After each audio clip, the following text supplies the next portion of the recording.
ಕ್ಷೇತ್ರದಲ್ಲಿ ಎನ್ನ ಮಣ್ ಎನ್ನ ಮಕ್ಕಳು ಅಂತೇಳಿ 7 ತಿಂಗಳುಗಳ ಕಾಲ ಒಂದು ಜಾಥಾ ಮಾಡಿ ಕೊಯಮತ್ತೂರು ಸೇರಿದಂತೆ ತಮಿಳುನಾಡಿನ ಚಿತ್ರಣವನ್ನ ಬದಲಿಸಿರುವಂತ ಅಣ್ಣಾಮಲೈ ಅವರು ನಮ್ಮ ಜೊತೆಯಲ್ಲಿ ಇದ್ದಾರೆ. ತೇಜಸ್ವಿ ಸೂರ್ಯ ಅವರ ಪರವಾಗಿ ಪ್ರಚಾರವನ್ನ ಮಾಡ್ತಾ ಇದ್ದಾರೆ. ಸರ್ ನಮಸ್ಕಾರ. ನಮಸ್ತೆ ಸರ್. ಕರ್ನಾಟಕಕ್ಕೂ ತಮಿಳುನಾಡಿಗೆ ಏನ್ ಡಿಫ್ರೆನ್ಸ್ ಅನಿಸ್ತಿದೆ ಸರ್? ಎಲ್ಲ ಕಡೆ ಮೋದಿ ವೇವ್ ಇದೆ, ಏನು ಡಿಫ್ರೆಂಟ್ ಇಲ್ಲ ಸರ್. ಎಲ್ಲ ಕಡೆ ಜನ ಮೋದಿ ಅವರು ಬರಬೇಕು ರೆಡಿ ಇದ್ದಾರೆ, ವೋಟ್ ಮಾಡಬೇಕು ರೆಡಿ ಇದ್ದಾರೆ. ಎಲೆಕ್ಷನ್ ಡೇಟ್ ಮಾತ್ರ ಡಿಫ್ರೆಂಟ್ ಅಷ್ಟೇ. ತಮ್ಮ ರಾಜ್ಯದಲ್ಲಿ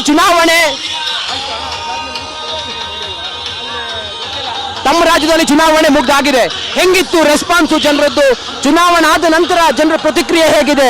ತಮ್ಮ ಕ್ಷೇತ್ರದಲ್ಲಿ ಮತ್ತೆ ತಮಿಳುನಾಡಿನಲ್ಲಿ ಎಷ್ಟು ಸೀಟ್ ಬರಬಹುದು ಬಿಜೆಪಿ? ಸರ್, ತಮಿಳುನಾಡಿನಲ್ಲಿ ಇವರು ಬಹಳ ಇಂಪಾರ್ಟೆಂಟ್ ಎಲೆಕ್ಷನ್. 2024 ಜೂನ್ 4ನೇ ತಾರೀಕು ಆದಮೇಲೆ ಪೋಸ್ಟ್ ಡ್ರೆವಿಡಿಯನ್ ಪಾಲಿಟಿಕ್ಸ್ ಒಳಗಡೆ ತಮಿಳುನಾಡು ಎಂಟರ್ ಆಗ್ತಾ ಇದೆ. 70 ಇಯರ್ಸ್ ಒಂಥರ ಪಾಲಿಟಿಕ್ಸು, ನೆಕ್ಸ್ಟ್ ಒಂಥರ ಪಾಲಿಟಿಕ್ಸ್.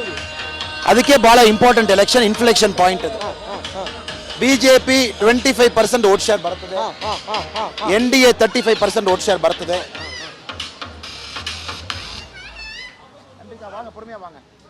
ಅದು ಬಿಟ್ಟು ಡಬಲ್ ಡಿಜಿಟ್ ನಲ್ಲಿ MP ಈ ಬಾರಿ ಪಾರ್ಲಿಮೆಂಟ್ NDA ಎಂದು ಹೋಗ್ತಾರೆ. DMK ಬಹಳ ಪ್ರಯತ್ನ ಮಾಡಿದ್ದಾರೆ. ವೋಟರ್ಸ್ ಲಿಸ್ಟ್ ಡೆಲಿಷನ್ ಮಾಡಿದರು, ವೋಟ್ 1,000 ಕೊಟ್ಟಿದ್ರು, ಮಿಸ್ಯೂಸ್ ಮಾಡಿದರು, ಅಬ್ಯೂಸ್ ಮಾಡಿದರು. 33 ತಿಂಗಳು ಏನೇನು ಕರಪ್ಷನ್ ದುಡ್ಡು ಮಾಡಿದ್ರು ಎಲ್ಲ ತಗೊಂಡು ಬಂದಿದ್ರು. ಬಟ್ ಜನ ಬಹಳ ಕ್ಲಿಯರ್ ಇದ್ದಾರೆ ಸರ್. ಜೂನ್ 4ನೇ ತಾರೀಕು ತಾವು ನೋಡಿ ಸರ್. ದಕ್ಷಿಣದ ಒಬ್ಬ ಭರವಸೆಯ ನಾಯಕನಾಗಿ ತಾವು ಹೊರಹೊಮ್ಮತಾ ಇದ್ದೀರಿ. ದಕ್ಷಿಣದ ಯಾವುದೇ ರಾಜ್ಯಕ್ಕೆ ಹೋದ್ರೂ ತಮಗೆ ಇರುವಂತ ಅಭಿಮಾನಿಗಳ ಬೆಂಬಲ ಅಥವಾ ಅಭಿಮಾನಿಗಳ ಈ ಒಂದು ಮಾಬ್ ನೋಡಿದಾಗ ತಮ್ಗೆ ಎಷ್ಟು ಖುಷಿ ಆಗುತ್ತೆ ಸರ್? ಸರ್, ಐ ಎಮ್ ಕಾರ್ಯಕರ್ತ ಸರ್, ಪಕ್ಷದಲ್ಲಿ ಕಾರ್ಯಕರ್ತ, ನಾವೆಲ್ಲರೂ ಕೂಡ ಕಾರ್ಯಕರ್ತ.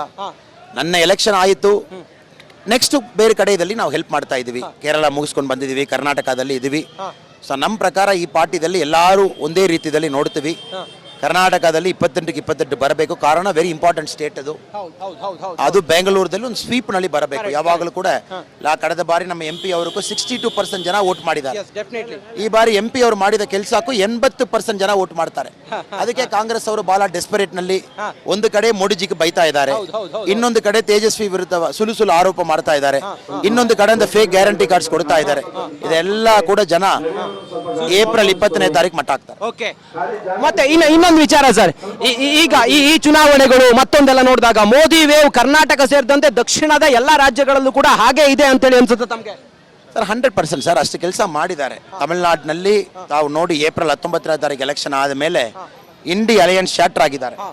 ಒಬ್ಬೊಬ್ಬರು ಇವರು ಅರೆಸ್ಟ್ ಮಾಡಿ, ಅವರ ಅರೆಸ್ಟ್ ಮಾಡಿ, ವಿಜಯನ್ ಅವರು ರಾಹುಲ್ ಗಾಂಧಿ ಅರೆಸ್ಟ್ ಮಾಡಿ, ರಾಹುಲ್ ಗಾಂಧಿ ಅವರು ವಿಜಯನ್ ಅರೆಸ್ಟ್ ಮಾಡಿ, ರೇವಂತ್ ರೆಡ್ಡಿ ಅವರು ಉದಯನಿಧಿ ಸ್ಟಾಲಿನ್ ಅರೆಸ್ಟ್ ಮಾಡಿ, ಉದಯನಿಧಿ ಸ್ಟಾಲಿನ್ ಸ್ವಲ್ಪ ಜಾಗ ಬಿಡಬೇಕು, ಕಾರ್ಯಕರ್ತರೆಲ್ಲ ಸ್ವಲ್ಪ ಜಾಗ ಬಿಡಬೇಕು. ಗಾಡಿ ಮುಂದೆ ಬರಬೇಡಿ ದಯವಿಟ್ಟು, ನಿಮ್ಗೆ ಲೇಟ್ ಆಗುತ್ತೆ ಸರ್. ಎಲ್ಲಾ ಕಡೆಯಲ್ಲಿ ಕೂಡ ಇಂಡಿ ಅಲಯನ್ಸ್ ಶಾರ್ಟರ್ ಆಗಿದ್ದಾರೆ ಸರ್. ತಾವು ರಿಸಲ್ಟ್ ನೋಡಿ, ಫೇಸ್ 1 ಆದ ಮೇಲೆ ಇಂಡಿ ಅಲಯನ್ಸ್ ಇಂಜಿನ್ ಫೇಲಿಯರ್ ಆಯಿತು. ನೋಡಿ, ಇದು ಚುನಾವಣೆಯ ಪ್ರಚಾರದ ಭರಾಟೆ ತೇಜಸ್ವಿ ಸೂರ್ಯ ಅವರ ಪರವಾಗಿ ಅಣ್ಣಾಮಲೈ ಅವರದ್ದು.